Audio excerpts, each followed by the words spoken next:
Have you ever felt your home is heavy? There's an argument that never ends, money that never seems to stretch, or rest that never felt? What if something in your house is quietly taking the place of God? Today, we will read God's Word together about these, and I'll show you 3 clear signs that an idol is in your home that brings darkness into your life. And I'll give you a simple plan to bring peace back into your home. Exodus 20, verses 2 through 3 says these, I am the Lord thy God, which have brought thee out of the land of Egypt, out of the house of bondage. Thou shalt have no other gods before me. Thou shalt not make unto thee any graven image, or any likeness of anything that is in heaven above, or that is in the earth beneath, or that is in the water under the earth. Pause and breathe with that. This is not an old-fashioned rule only. It is God saying, put me first. If anything else takes God's place, then that thing has become a rival, an idol. What is an idol?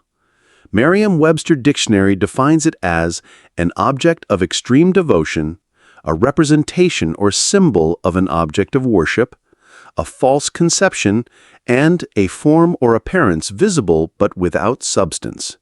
The Cambridge Dictionary defines it as an object or picture that is worshipped as a god, and Wikipedia defines it as a cult image, a human-made object that is venerated or worshipped for the deity, spirit, or demon that it embodies or represents.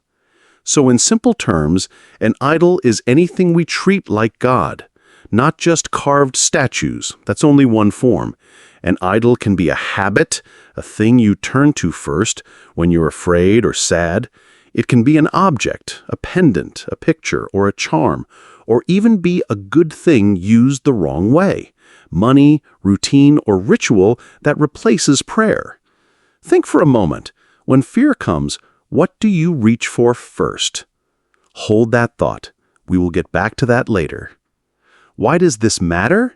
Because God does not change. Psalm 102, verse 27 says, But thou art the same, and thy years shall have no end. Malachi 3, verse 6 says, For I am the Lord, I change not. Hebrews 13, verse 8 also says, Jesus Christ the same yesterday and today and forever. If God told us to put him first then, he also means it now, in our homes and our habits. Now, here are 3 signs to watch for.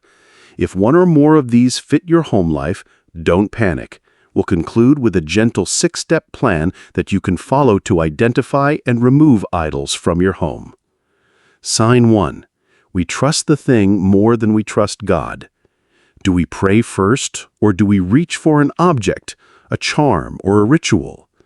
Example, a family checks a talisman before making decisions, not Scripture. A talisman is an object held to act as a charm to avert evil and brings good luck. So instead of praying to God, the family makes sure that the talisman is safe, clean, and dry. But remember, when decisions are led by an object, you lose the practice of praying to God. Quick question. When was the last time you prayed to God before making a big decision? Sign 2. We protect or hide it like treasure. Would you be upset to lose it? Do you hide it from others because you fear judgment? That fear shows the object or idol holds power over you. Example, a statue kept out of sight but secretly consulted in times of trouble. Question, is there something you'd rather hide than explain? Yes or no? Sign 3. It replaces our relationship with God. Do we call on the idol first for comfort? Or do we pray to God first and open Scripture? When we don't teach our children to pray and build their relationship with God, they may never know how to trust God whenever they encounter problems. Without your proper guidance, they may turn to social media to look for solutions to their problems. And we all know that there are only 2 characters in social media, the good and the bad. Question, do our family habits teach prayer or something else? If you're a parent or guardian, I challenge you to teach your children to pray and trust God. If you're a young adult, I challenge you to build your relationship and trust in our Lord God, because I know that if you do this, your life will be better than today. What does the Bible tell us that we must do with these idols? The Bible calls us to turn away from graven images. Isaiah 30 verse 22 speaks of casting them away. Deuteronomy 7 verses 25 through 26 states the following: "The graven images of their gods shall ye burn with fire. Thou shalt not desire the silver or gold that is on them, neither shalt thou take it unto thee, lest thou be snared therein. Neither shalt thou bring an abomination into thine house, lest it be a cursed thing like it. But thou shalt utterly detest it, and thou shalt utterly abhor it, for it is a cursed thing." Let me emphasize with that phrase that says, "Thou shalt utterly detest it, and thou shalt utterly abhor it, for it is a cursed thing." Meaning, we are bringing into our home cursed things that bring problems into our family if we continue to bring idols inside our home. This is a heart matter, my friend, not public shaming. So, how do we identify these idols, these cursed things? Here is a simple 6-step plan that you can follow. Step 1. Ask God in prayer, "Lord, please show me what needs to be removed and changed inside my home." Step 2. Examine gently. Walk through your entire home and identify things that affect your decision-making. Also think of your habits and identify those that make you feel heavy and sad after doing them, all those that drain your spiritual energy. Step 3. Decide with love. Remove or change what has power over you.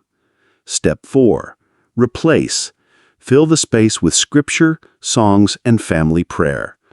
Step 5. Repair relationships. Explain this gently to family and friends. Step 6. Teach the children. Use short prayers and Bible stories at bedtime. Removing an idol is not hatred of people. It is choosing God and loving others well. Let me give you an example. A couple kept a talisman for years. They believed that it brought luck into their family, but there was never a day that their home experienced peace. It seems like it's just a house for eating and sleeping for them. After they learned about idols and understood their meaning, they finally realized how the talisman affects their lives and their home. They started praying to God and burned all the idols that were inside their house. After that, they taught their children about God and the importance of prayer. It was slow progress for them, but arguments lessened and peace grew inside their home. It is now a home sweet home. Before we end this video, let us pray together for a moment. Lord, thank you that you love our homes. Please show us what to remove. Give us courage to change and help us fill the gap with your word. In Jesus' name, amen. If this moved you, write "I'll choose God" below and tell us which sign surprised you most. Share this with a friend who needs courage to clean their home spiritually. In future videos, we'll name some idols we bring into our homes. Some are obvious, some are sneaky, and we'll show loving ways to stop passing these idols to the next generation. Thank you for watching.